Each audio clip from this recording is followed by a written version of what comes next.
다 함께 사도신경으로 우리의 신앙을 고백하겠습니다. 나는 전능하신 아버지 하나님, 천지의 창조주를 믿습니다. 나는 그의 유일하신 아들, 우리 주 예수 그리스도를 믿습니다. 그는 성령으로 잉태되어 동정녀 마리아에게서 나시고 본디오 빌라도에게 고난을 받아 십자가에 못 박혀 죽으시고 장사된 지 사흘 만에 죽은 자 가운데서 다시 살아나셨으며 하늘에 오르시어 전능하신 아버지 하나님 우편에 앉아 계시다가 거기로부터 살아있는 자와 죽은 자를 심판하러 오십니다. 나는 성령을 믿으며 거룩한 공교회와 성도의 교제와 죄를 용서받는 것과 몸의 부활과 영생을 믿습니다. 아멘. 함께 찬송가 111장으로 하나님을 찬양하겠습니다.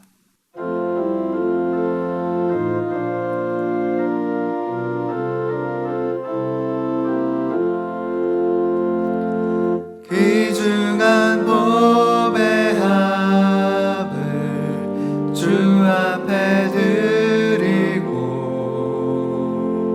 우리의 몸과 마음도 다 함께 바치세. 진리는 오묘하고 사랑은 성결해. 주께서 탄생하신 거룩한 날일세. 주께서 주신 은혜 한없이 크오니 우리가 받은 것을 감사히 바치세. 기쁨은 충만하고 소망은 불변해. 정성과 마음을 다해 경배를 드리세. 들에서 밤을 새며 양치던 목자들 하늘에 빛난 영광 보고서 놀랐네. 천사의 기쁜 소식 목자들 듣고서 찾아와 경배하며 영광을 돌렸네. 하나님 감사합니다. 오늘도 새날을 허락하시고 우리에게 하루의 첫 시간을 주와 동행함으로 주님을 찬양하고 주 앞에 기도하며 주의 말씀을 들음으로 시작하게 하심을 감사합니다. 아버지, 우리의 마음밭을 기경하여 주사 주의 말씀이 선포될 때 나에게 주시는 메시지로 받게 하여 주시고, 아버지, 그 말씀을 붙잡고 오늘 하루를 주와 동행하며 승리하는 열매 맺는 복된 하루 되게 하여 주시옵소서. 감사합니다. 주님 찬양합니다. 예수 그리스도의 이름으로 기도합니다. 아멘. 하나님께서 오늘 우리에게 주시는 말씀은 사도행전 17장 10절에서 18절 말씀입니다. 사도행전 17장 10절에서 18절 말씀을 제가 봉독하여 드리겠습니다.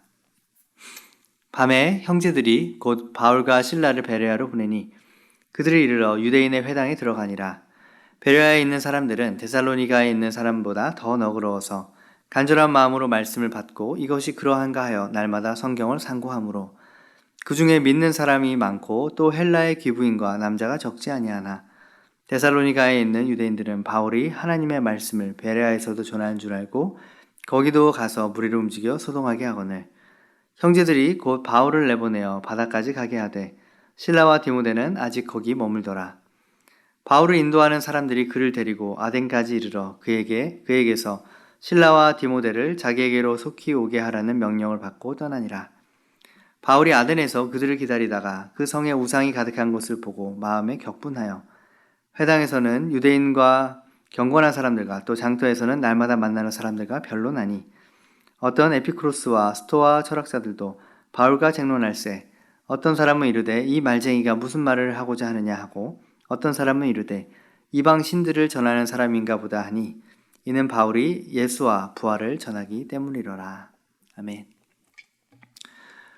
오늘 사도행전 17장에서는 선교여행 2차 여행을 가던 그 경로 안에서 데살로니가와 베레아와 아덴이라는 세 도시에서 일어난 복음 전도의 사역과 그 사역의 결과들에 대해서 말씀하고 있습니다. 각 도시마다 접근하는 방법과 전략이 달랐고요. 그에 따른 맺혀진 열매가 달랐습니다. 데살로니가에 대한 내용은 1절에서 9절까지의 내용에 나와 있는데요. 이 데살로니가는 마케도니아의 수도였고 또한 헬라인을 전도하고 바울이 머물렀던 야손의 집을 유대인들이 공격하여서 베레아로 피신한 내용을 담고 있습니다. 그리고 베레아는 10절에서 15절까지의 내용에 나와 있는데요. 베레아 사람들은 신사적이고 많은 기부인들과 남자들이 믿게 된 열매들이 있었습니다. 유대인들을 피해 실라와 디모데를 남겨두고 아덴으로 피신하게 된 내용이고요.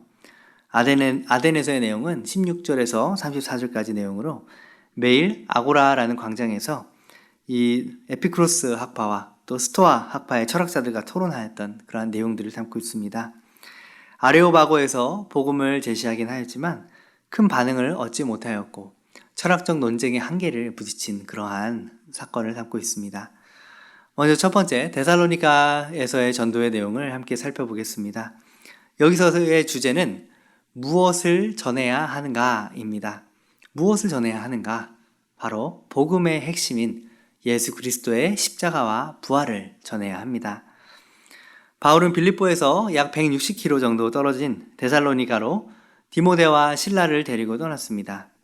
데살로니가는 마게도니아의 수도이고 로마 총독의 주재지입니다. 이 마게도니아로 도입하는 항구로서 데살로니가라는 도시가 사용이 되었고요.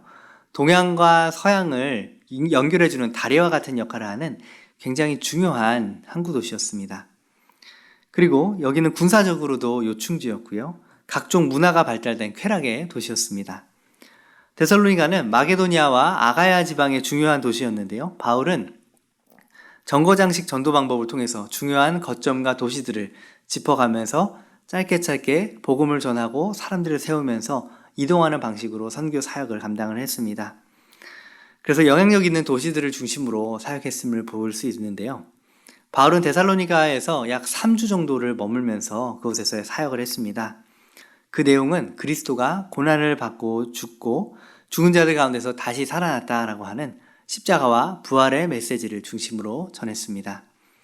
사도행전 17장 1절에서 3절 말씀을 보면 그들이 이 암비볼리와 아볼로니아에 다녀가 데살로니가에 이르니 거기서 유대인의 회당이 있는지라 바울이 자기의 관례대로 그들에게 들어가서 새 안식일에 성경을 가지고 강론하며 뜻을 풀어 그리스도가 해를 받고 죽은 자 가운데서 다시 살아나야 할 것을 증언하고 이르되 내가 너희에게 전하는 이 예수가 곧 그리스도라 하니.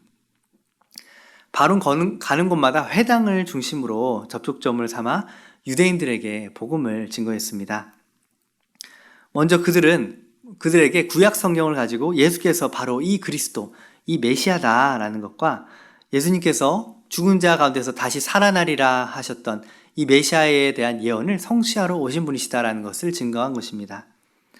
바울이 구약 성경을 먼저 가지고서 그들에게 다가간 이유는 그곳에 모인 유대인들이 구약 성경을 하나님의 성경으로, 하나님의 말씀으로 믿는 자들이었기 때문입니다.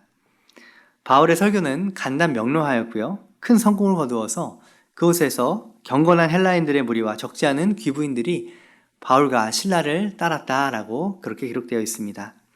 하지만 유대인들은 데살로니가의 폭력 조직을 동원해서 전도를 회방하였고 이들은 베레아까지 쫓아와서 끈질기게 복음을 증거하지 못하게 방해를 하였습니다.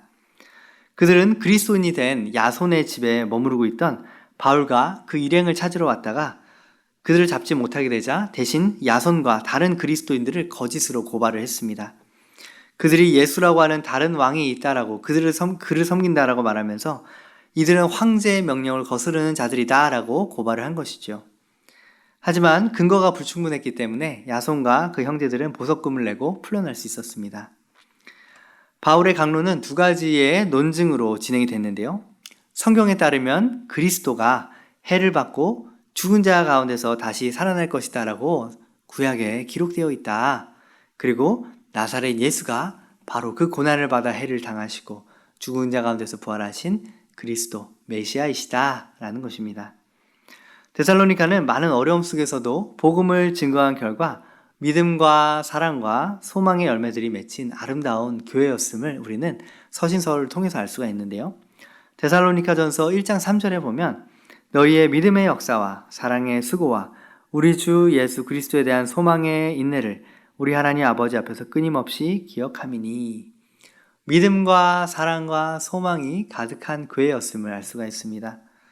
이것은 교회가 받을 수 있는 최고의 찬사가 아닐까 생각이 됩니다.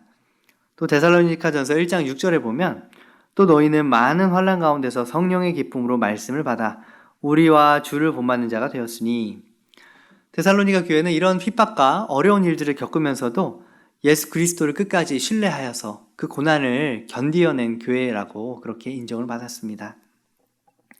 데살로니카는 예수님을 믿으면 많은 폭력배들에게 고난을 당하고 심지어 목숨까지 잃을 수 있는 그러한 도시였습니다. 나중에 이 사람들은 베레아까지 쫓아와서 이 사도 바울의 복음 전도를 가로막을 만큼 그렇게 극성스러운 반대파들이 있었던 곳인데요. 그랬던 곳이 데살로니가였음에도 불구하고 그들이 예수 믿고 교회가 세워졌다라는 그 소문이 마게도니아와 아가야 지역뿐만 아니라 각지에 그 교회에 대한 좋은 소문이 날 만큼 교회가 견고하게 세워졌음을 우리는 알 수가 있는데요. 그 내용이 데살로니가전서 1장 7절 8절 말씀까지 나옵니다. 그러한 환난과 핍박 속에서 보면 너희가 마게도니아와 아가야에 있는 모든 믿는 자의 본이 되었느니라 이렇게 기록되었고요. 주의 말씀이 너에게로부터 마게도니아와 아가야만 들릴 뿐 아니라 하나님을 향하는 너희 믿음의 소문이 각처에 퍼졌기에 우리는 아무 말도 할 수 없다 이렇게 고백할 정도로 이런 고난 속에서도 많은 지역에 참으로 모범이 되고 그리스도를 따르는 자들로서 그렇게 증거가 되었다는 것입니다.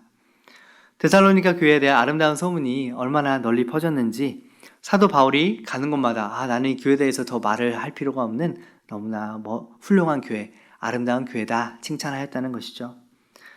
이것이 고작 3주 동안에 사도 바울의 복음 설교를 들은 결과였다는 것이 너무나 놀라울 따름입니다. 이처럼 복음에는 능력이 있습니다.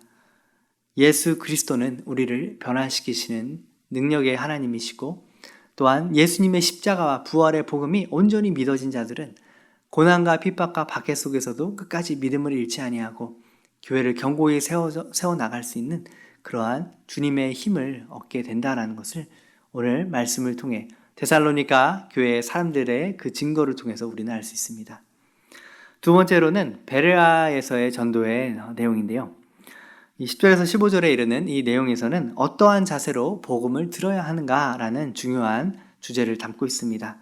여기서는 우리가 듣는 자로서 복음을 받아들이는 자로서 마음밭을 어떻게 관리해야 하는지를 말씀하고 있습니다.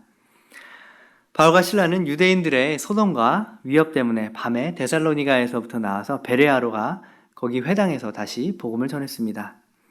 바울과 실라는 베레아에서도 데살로니가와 마찬가지로 유대교로 개종한 이방인들과 또 유대인들이 모이는 회당을 거점으로 그들은 선교를 하였습니다. 그리고 베레아에서도 적지 않은 사역의 열매들이 맺혔는데요. 데살로니가와의 차이점이 있었습니다.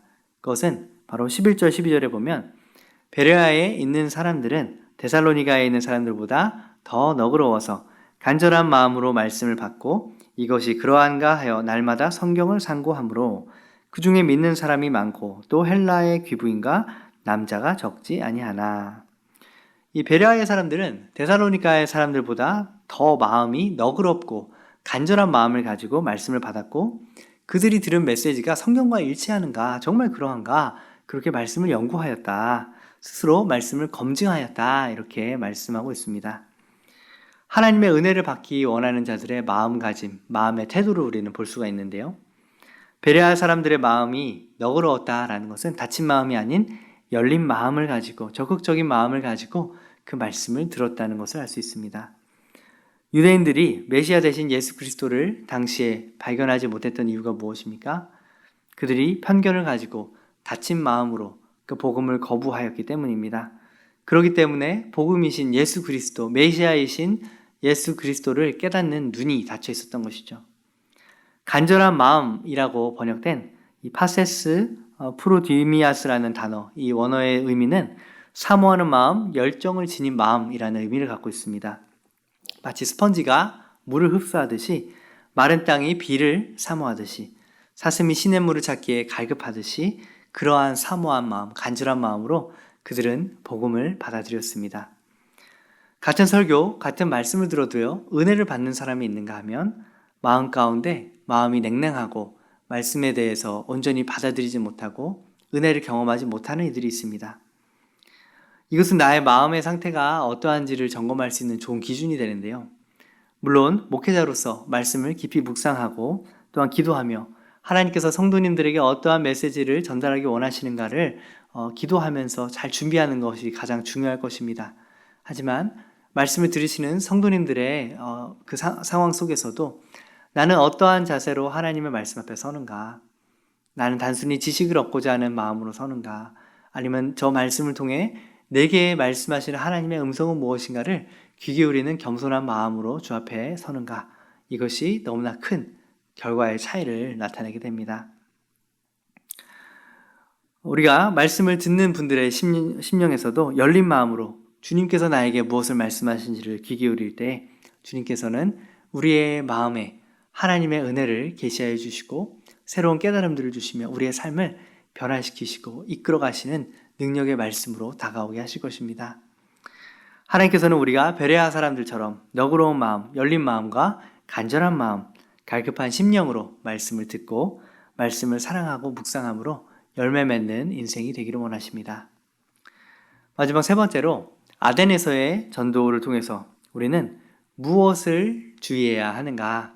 우리가 복음을 전할 때 주의해야 할 것, 그것은 바로 사람의 지혜입니다. 로마의 지배 아래 있던 아덴, 이 아덴은 아테네, 굉장히 유명한 도시죠. 이 도시는 당시에 세계의 정신적, 문화적 중심지였습니다. 당시 아덴은 종교와 철학이 또한 매우 발달한 도시였는데요. 수많은 신전이 있었고요. 또 신의 형상들이 있었고 심지어 알지 못하는 신에게라는 글이 있을 정도로 사람들이 신들을 섬기는 그러한 종교적인 도시였습니다. 바울은 그들의 관심사를 접촉점을 삼아 그들에게 그 말씀을 전했는데요. 너희가 알지 못하는 신이라고 적은 그 신은 인격적인 신이시오, 전능하신 신이시오. 이제 그 신께로 너희가 돌아와야 한다라고 바울은 말씀을 전했습니다. 오늘 본문 18절에 보면 에피쿠로스와 스토아 철학자들과 바울이 쟁론하였다라고 기록하고 있는데요.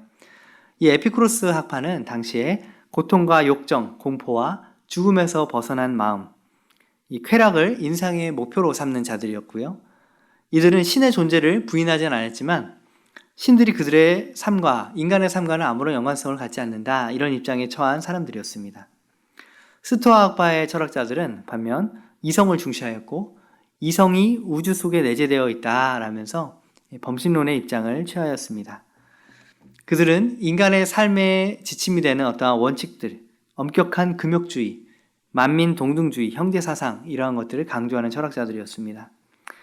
바울은 아덴에서의 설교를 통해서 하나님의 10가지 속성을 그들에게 증거하였는데요. 이 하나님의 10가지 속성을 살펴보면 24절 말씀에 우주와 그 가운데 계시는 만물을 지으신 하나님께서는 천지의 주제이시니 손으로 지은 전에 계시지 아니하시고, 여기서 우리는 우주와 만유의 창조주이신 하나님, 천지의 주제이신 하나님, 무소부재하신 하나님, 안 계신 곳이 없으신 그런 하나님이심을 그의 말씀을 통해 알 수 있고요. 또 25절에 보면 또 무엇이 부족한 것처럼 사람의 손으로 섬김을 받으시는 것이 아니니 이는 만민에게 생명과 호흡과 만물을 친히 주시는 이심이라. 하나님은 아무것도 부족하지 않으신 분이시다. 우리에게 뭘 요구하거나 필요로 하시는 분이 아니다. 그리고 만민에게 생명을 주시는 분이시다. 이렇게 증거했습니다. 또 26절에는 인류의 모든 족속을 한 혈통으로 만드사 온 땅에 살게 하시고 그들의 연대를 정하시고 거주와 경계를 한정하셨으니, 온 인류를 섭리하시는 하나님, 인생의 그 연대를 정하시고 거주의 경계를 정하시며 생명을 주관하시는 분이 하나님이시다. 이렇게 말씀합니다. 또 27절에 보면 이는 사람으로 혹 하나님을 더듬어 찾아 발견하게 하려 하심이로되 그는 우리 각 사람에게서 멀리 계시지 아니하도다. 하나님은 우리가 하나님을 찾아가기를 원하시는 그런 하나님이시고 우리와 멀리 계시지 않는 우리 가까이 계신 하나님이시다. 이렇게 말씀합니다. 또 30절에 보면 알지 못하는 시대에는 하나님이 간구하셨거니와 이제는 어디든지 사람에게 다 명하사 회개하라 하셨으니 회개의 복음을 증거하고 회개하고 하나님께로 돌아오기를 원하시는 분이시다. 이렇게 말씀합니다. 그리고 마지막으로 31절에는 이는 정하신 사람으로 하여금 천하를 공의로 심판할 날을 작정하시고 이에 그를 죽은 자 가운데서 다시 살리신 것으로 모든 사람에게 믿을 만한 증거를 주셨음이니라 하니라. 결국 종말에 마지막에 이 천하를 통치하시고 심판하실 하나님이시다. 이렇게 하나님의 10가지 속성을 그의 설교를 통해서 증거하였습니다. 바울의 아덴에서의 설교는 지금까지 선포된 말씀과는 다른 변론과 논쟁 중심의 굉장히 훌륭한 설교였음을 알 수가 있는데요. 주전 3세기에 살았던 솔리의 아라투스가 쓴 시를 인용해서 제우스에 관한 기록을 그리스도에 대한 것으로 바꾸어 아덴의 사람들의 주의를 집중시키면서 접촉점을 활용하였습니다. 하지만 이 설교를 듣고 하나님을 믿게 된 사람은 아레오바고 관원 디오누시오랑 다마리라라고 하는 여인 그리고 몇몇 사람들 뿐이었다라고 기록하고 있습니다. 이후로 사도행전에서는 아덴에서 교회가 세워졌다라는 말이 전혀 언급되어지지 않고 있는데요. 아덴에서의 전도가 실패한 이유가 무엇인가? 아레오바고의 이 설교는 이 의사소통을 위한 접촉점을 너무 배려한 나머지 그리스도의 죽음과 부활이라고 하는 복음의 핵심 메시지를 충분히 전달하지 못했음을 알 수가 있습니다. 그 결과 소수의 개종자를 얻는 것에 그쳤죠. 바울은 열띤 호응이나 긍정적인 반응을 거두지 못한 채 아덴을 떠났고 단지 몇 사람만이 그를 가까이하여 믿었을 뿐 교회가 세워질 만큼의 개종자를 얻지를 못했습니다. 바울 자신도 아덴에서의 전도를 실패라고 여겼던 것 같습니다. 아덴에서의 전도는 사도 바울에게 굉장히 고통스러운 그러한 시간이 되었는데요. 사도 바울은 아덴 전도 때 내가 너무 철학자들과의 논쟁만을 집중했구나라는 그러한 생각을 했던 것 같습니다. 왜냐하면 바울 서신 후반부에 보면은 논쟁하지 말라라는 그러한 말씀들을 기록했기 때문입니다. 디모데전서 6장 20절에 보면 디모데야 망령되고 헛된 말과 거짓 지식의 반론을 피함으로 내게 부탁한 것을 지키라. 또 디모데후서 2장 23절에 보면 어리석고 무식한 변론을 버리라. 이에서 다툼이 나는 줄 알미라. 이렇게 기록하고 있습니다. 아덴에서 사도 바울은 철학자들에게 전도하였습니다. 아덴은 당시 철학의 중심지였습니다. 바울도 철학에 대해서 많이 배운 사람이었기 때문에 너희만 철학을 아냐? 나도 안다. 이렇게 생각하고 다른 곳에서 전했던 것과는 다르게 철학적인 접근을 그들에게 하였습니다. 하지만 바울은 논쟁으로 그들을 복음에 굴복시킬 수 없었습니다. 논쟁에서 이겨서 예수님을 믿게 하려고 한다라고 생각한다면 그것은 큰 착각입니다. 왜냐하면 논쟁에서 진 사람은요, 논쟁에서 졌다고 해서 내가 졌으니까 이제 예수를 믿겠다? 그렇게 생각하지 않습니다. 오히려 마음에 자존심의 상처를 입게 되고 자신이 논리에서 졌다라는 사실이 오히려 마음에 분하기에 마음은 더 굳게 다치게 되어버립니다. 아덴 다음에 간 곳이 고린도였는데요. 고린도에 보낸 서신을 보면 당시 바울의 심정을 우리가 알 수가 있습니다. 사도 바울이 아덴에서 전도하면서 그가 마음에 깊은 후회가 있었고 또 전도 방법에 대해서 얼마나 깊이 생각했는지가 기록이 되어 있습니다. 고린도전서 1장 20절에서 23절에 보면 지혜 있는 자가 어딨냐? 선비가 어딨냐? 이 시대에 변론가가 어딨냐? 하나님께서 이 시대에 이 세상의 지혜를 밀어나게 하신 것이 아니냐? 하나님의 지혜에 있어서 세상이 자기 지혜로 하나님을 알지 못했기에 하나님께서는 전도에 밀어난 것으로 믿는 자를 구원하시기 기뻐하셨다. 유대인의 표적을 구하고 헬라인은 지혜를 찾지만 우리는 십자가에 못 박히신 예수를 전한다. 이렇게 그는 기록했습니다. 그가 아덴에서 철학자들과 함께 토론하고 논쟁했던 기억 때문에 그는 이렇게 기록한 것입니다. 사도 바울이 고린도에 가서는 철학적인 접근을 거의 사용하지 않습니다. 하나님은 이런 방법으로 전도하는 걸 원하지 않으시는구나 그가 깨달은 것입니다. 그래서 고린도에서는 오직 십자가의 복음만을 그가 전했다라고 이렇게 기록하고 있는데요. 그것은 아덴에서 사도 바울이 내가 실패했구나 이런 좌절감을 가지고 있었다는 뜻입니다. 고린도전서 2장 1절에서 3절 말씀에 보면 형제들아 내가 너희에게 나아갈 때 하나님의 증거를 전할 때 말과 지혜의 아름다운 것으로 하지 아니하였으니 내가 너희 중에 예수 그리스도와 그가 십자가에 못 박히신 것 외에는 아무것도 알지 아니하기로 작정하였습니다. 내가 너희 가운데 거할 때 약하고 두려워하고 심히 떨었노라. 사도 바울이 아덴 전도 후에 얼마나 낙심하고 있었는지를 짐작할 만한 그런 구절입니다. 바울이 아덴에서 자연 계시에 의존해서 복음을 증거한 것은 한편 세상 철학과 접촉점을 지혜롭게 활용한 선교 전략의 예시가 되기도 합니다. 하지만 또 다른 한편으로는 예수 그리스도의 죄사함의 복음, 십자가와 부활의 복음으로 시작하지 않고 창조주에 대한 지식을 호소하여서 복음을 증거했기 때문에 큰 열매를 맺지 못하였던 것으로 또한 보입니다. 우리가 어렸을 때, 우리 또 자녀들이 어렸을 때 학교를 다니면서 또 과학 시간에 부딪히게 되는 그러한 논쟁이 있죠. 바로 창조론이냐 진화론이냐라는 것에 대한 논쟁입니다. 진화론을 학교 과학 교과서에서 배우기 때문에 이것이 옳다라고 주장하는 그 입장 가운데에서 우리는 예수 믿는 사람으로서 마음에 부담이 다가오게 되죠. 물론 창조론이냐 진화론이냐에 대해서 창조론이 옳다라는 것을 논리적으로 다 반박하고 그것을 체계적으로 증명할 수 있는 지식을 갖추는 것도 물론 필요할 것입니다. 본인 자신의 믿음을 위해서도 그것이 필요할 수 있을 수 있죠. 하지만 단순히 창조론, 진화론, 논쟁에 있어서 내가 아이들을 또 친구들을 또 내 또래 사람들을 논리적으로 이길 수 있다라고 해서 그들을 구원할 수 있고 그들을 예수 믿게 할 수 있는 것은 아닙니다. 때로는 기독교가 변증이 필요할 때에는 변론을 해야 합니다. 논리적으로 합당한 설득력을 가지고 접근하는 자세가 잘못된 것은 아닙니다. 하지만 전도와 선교의 현장에서 변론은 영혼을 얻는 것에 장애가 될 수가 있고 걸림돌이 될 수도 있습니다. 나와 견해가 다른 사람을 단순히 논리로 설득하는 일은 쉬운 일이 아니기 때문입니다. 언쟁을 통해 논리로 우리가 이기게 될 때 그 사람의 마음을 상하게 하기 때문에 그 마음을 얻기가 더 어려워질 수가 있죠. 전도의 핵심 메시지는 예수 그리스도의 십자가와 부활의 복음, 그것을 통해서 우리의 죄가 사함받고 하나님이 우리를 하나님의 자녀 삼아 주셨다, 우리를 구원하셨다라고 하는 그 본질적 메시지여야 합니다. 말의 설득이 아닌 복음의 능력, 말씀의 능력이 영혼을 움직이기 때문입니다. 그래서 전도자는 이 성령의 능력을 의지하여서 주님의 분명한 복음을 선포함으로써 듣는 이들이 내가 하나님 앞에서 죄인이구나. 내가 이 죄 가운데 살다가 죽으면 심판을 받게 되고 심판의 결과로 지옥의 형벌을 받게 되는구나. 이것이 영적으로 깨달아지고 알아질 때 그들은 내가 어떻게 하여야 구원을 받을 수 있는가라는 그러한 질문과 가난한 마음을 갖게 되고 그들에게 우리의 힘으로는 우리 스스로를 구원할 수 없지만 나의 모든 죄값을 내가 받아야 하는 죄에 대한 모든 형벌을 예수 그리스도께서 십자가에 달려 죽으시고 부활하심으로 모두 치러주셨다라는 은혜의 복음을 선포함으로 영혼을 구원하게 됩니다. 오늘 사도행전 17장 말씀을 통해서 하나님께서는 세 가지 메시지를 우리에게 주셨습니다.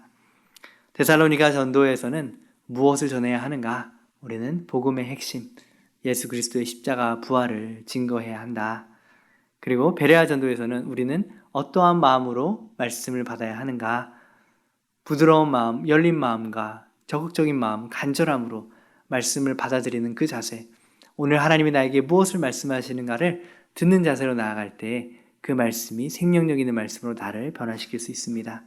그리고 마지막으로 이 아덴에서의 전도를 통해서 무엇을 주의해야 하는가? 우리는 사람의 지혜를 주의해야 한다. 사람의 말과 지혜와 철학으로 설득하려고 하거나 변론하려고 하는 것은 조금의 유익은 있을 수 있지만 사람의 영혼을 얻는 것 자체에는 열매를 맺지 못할 수 있다는 것이죠. 오늘 사도행전 17장 말씀에서처럼 복음의 본질을 붙잡고 말씀을 들을 때에는 열린 마음과 간절한 심령으로 주의 말씀을 받아들이며 복음을 증거할 때에 사람의 변론과 지혜를 의지하는 것이 아니라 영혼을 구원하게 하시는 하나님을 온전히 의지함으로 복음의 증인 되시는 저와 여러분 되시기를 주님의 이름으로 축복합니다. 기도하겠습니다. 하나님 감사합니다. 오늘 사도행전 11장의 말씀을 통해서 우리가 어떻게 주님의 사역을 감당하고 주의 대행제로 살아야 할지를 다시 한번 알게 하시니 감사합니다. 아버지, 우리가 분명하게 복음을 전할 수 있는 사람으로서 준비되어 있는지를 스스로 돌아보게 하여 주시고, 내가 만난 예수 그리스도를 증거하되 아버지, 주의 말씀의 복음의 핵심을 놓치지 아니하고 죄인을 구원하시기 위해 이 땅에 인간으로 오셔서 내가 받아야 하는 죄의 모든 형벌을 십자가에 대신 달려 죽으심으로 모두 치루시고 부활하사 우리에게 새 생명을 주신 예수 그리스도, 그 복음을 명확히 전할 수 있는 준비가 된 자들이 되게 하여 주시옵소서. 하나님, 우리가 말씀을 들을 때 베레아 사람들처럼 열린 마음으로 간절한 심령으로 그 말씀을 들으며 하나님이 나에게 오늘 무슨 메시지를 주시는지 영적으로 민감하게 깨어있는 상태로 매 예배 순간순간마다 집중하게 하여 주시옵소서. 또 하나님, 아덴에서의 전도에서처럼 우리가 사람의 지혜를 주의하기 원합니다. 사람의 말과 설득력 있는 논리로서 사람이 변화되는 것이 아니라, 복음이 증거되는 것이 아니라 오직 성령의 나타남과 능력으로 하는 것임을, 예수 십자가의 능력으로 하는 것임을 우리가 늘 깨닫고 겸손하게 주를 의지함으로 주의 증인된 인생을 살게 하여 주시옵소서. 이제는 우리 주 예수 그리스도의 은혜와 하나님 아버지의 크신 사랑과 성령님의 교통하심이 오늘도 복음의 본질을 붙잡고 그 복음을 증거하며 하나님의 말씀을 받되 너그러운 마음과 열린 마음과 간절한 심령으로 주의 말씀을 붙잡고 사람들에게 나아가되 사람의 지혜와 논리로 하지 아니하고 성령의 나타남과 능력을 의지하여 나아가기로 결단하는 주님의 귀한 자녀들 머리머리 위에 이제로부터 영원까지 함께 하시기를 간절히 축원하옵나이다. 아멘.